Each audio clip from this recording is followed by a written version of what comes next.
So this is a transition area with vertical boards and horizontal boards meet, and we are not going to be using a regular transition piece or a mold to transition from here to there. I'll be doing something different. I'll be taking a board and rip this board in about 2.5 inches, lock it in here, and I'm just going to have these vertical boards cut in a really straight line as possible and just meet this edge with about 1/8 or maybe 1/16 of a gap in between.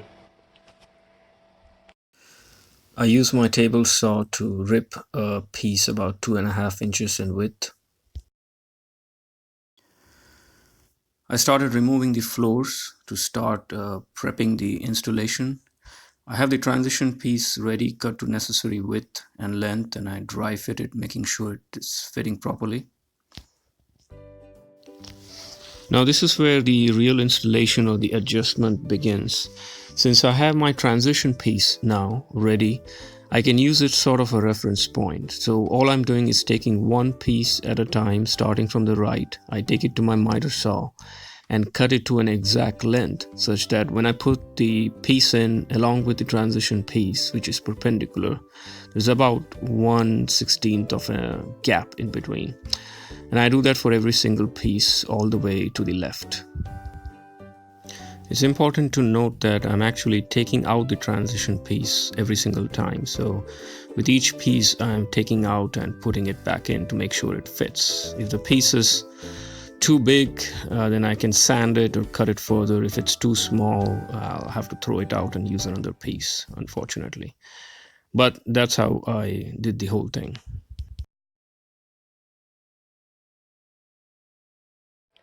All the pieces have been cut in as straight line as possible. When I put the transition piece, so to speak, in,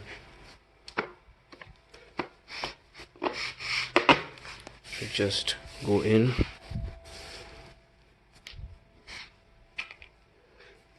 And that's how it looks. Next I'm going to do is use silicone adhesive to join this and this together so it doesn't move as much as we walk over it.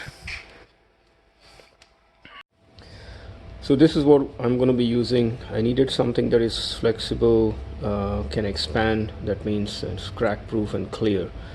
I'm not sure if this is silicone based, it just says clearer than silicone, but this is the DAP Ultra Clear all-purpose sealant. To start the gluing process, I sand the edges a bit, clean things up. I also put some duct tape or Gorilla Tape on the bottom if I see some holes. Then I put painter's tape on both sides on the edges to make sure the glue doesn't scar the floor if it spills out from the top. And I put the piece in. Once the piece is put in firmly, I put some weight on top of it and leave it for about 24 hours.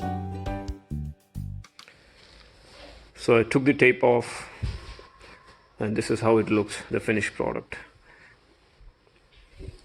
It's not exactly level as much as I want, but it'll have to do. The good thing about using the silicone or the other kind of glue that I used is that it can be easily removed, and then I can fix things if I need to later on. Thanks for watching.